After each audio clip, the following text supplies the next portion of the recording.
Alright, hey guys, welcome back to another video of Aussie Backyard Farmers channel. Hope you've all been well. We've taken apart this Rover engine carburetor here.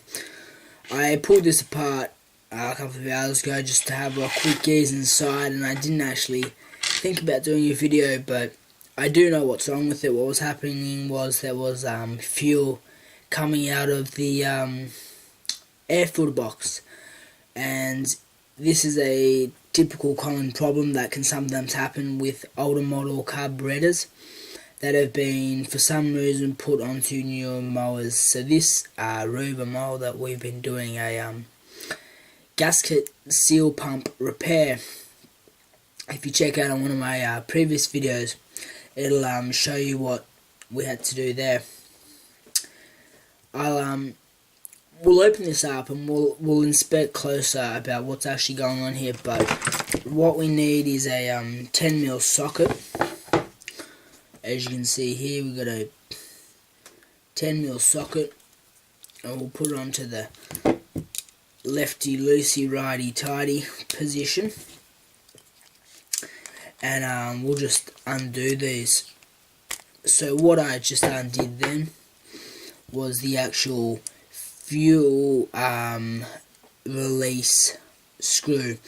What this screw does is when you put your mower away for the end of the summer, you release this screw and the fuel will drain out of the carburetor, so that the fuel in the next season doesn't dry up and become all gunky in the bottom of the bowl. Because when you start the mower back up the next season, all that dry, gunky residue then gets sucked up inside all of the fuel jets, and it clogs it up, so that you'll have a surging mower, or the mower will not start at all. So now I'm going to release this bowl altogether, as like that, and this is a 10mm as well, and we're just going to unscrew this bad boy here, and we'll have a look and see inside. Now, a little tip to remind myself which one goes and where. The one on your left or your right, whatever the one with the Phillips head screw at the base, is the one for the fuel. It's thinner and it's also shorter. Not sure how well you'll be able to see that, if at all, but it's also shorter. Try not to lose those little rubber washers. They work as seals, so try not to lose them. Metal ones do work. I don't really see the difference in them, but either way, what we're going to do is now remove the bowl. Now, as you'll be able to see, this bowl is absolutely spotless. I did a good clean out of it. Actually, it's got a bit of residue in there. Not sure where that's from.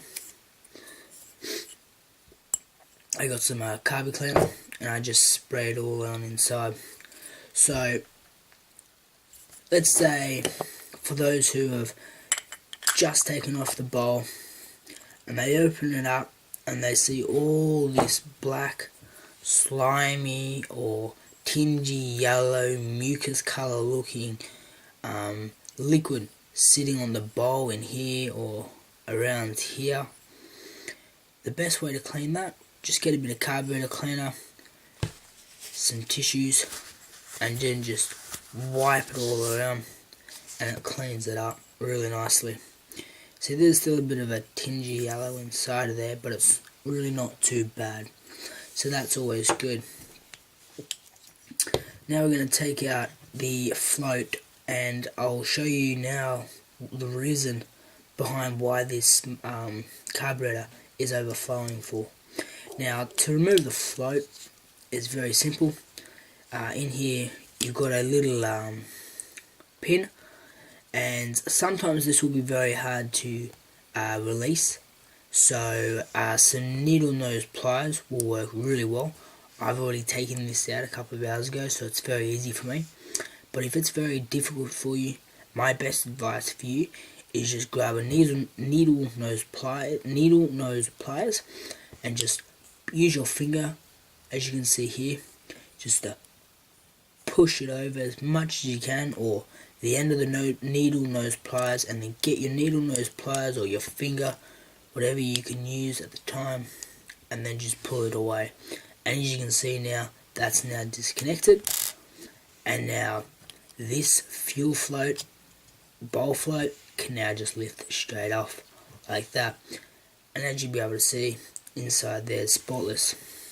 Putting the carburetor aside, on the float you've got two little mechanisms, a spring. This controls the level of the float. This float works the exact same way a toilet works. When this rises, when this rises, this pin drops down and stops and lets the fuel in. And then when there's it's too tired, it's about 2:30 in the morning, I've just finished studying. And it allows the fuel in, or it lets the fuel out. But this little spring here, as you can see, you got your needle and you got your spring. Try not to lose that spring, because that spring is pretty necessary for the easy operation of your carburetor. Now,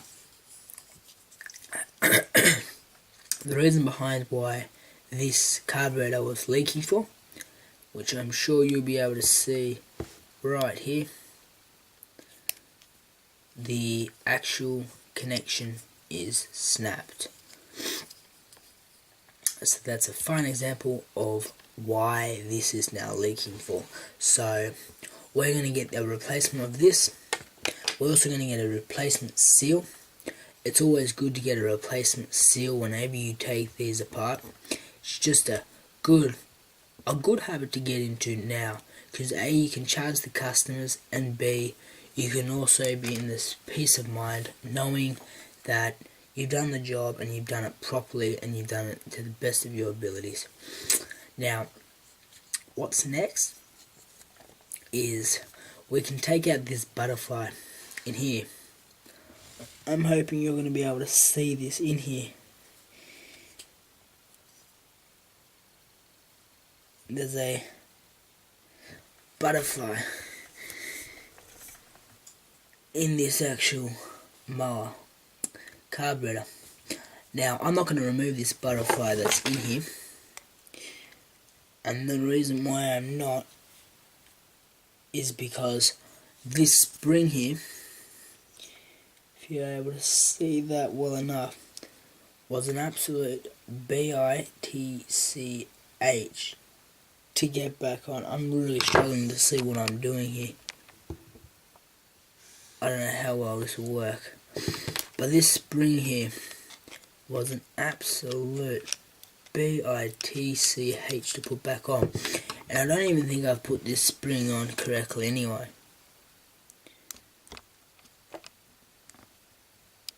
So I'm really going to have to check that out a bit later on as well, unfortunately, and see. Now, the next step is we can take this emulsions tube out. Now you can use, well, I'm using a flathead screwdriver, or you can be one of those snowflakes and buy from a mower company a $30 actual emulsion screwdriver, and that will, quote, properly take it out without ripping the threads off. Now, of course, no one should put a screwdriver in there which isn't thin enough for it to go down the hole anyway. So you have to be a real kind of stupid to do that. So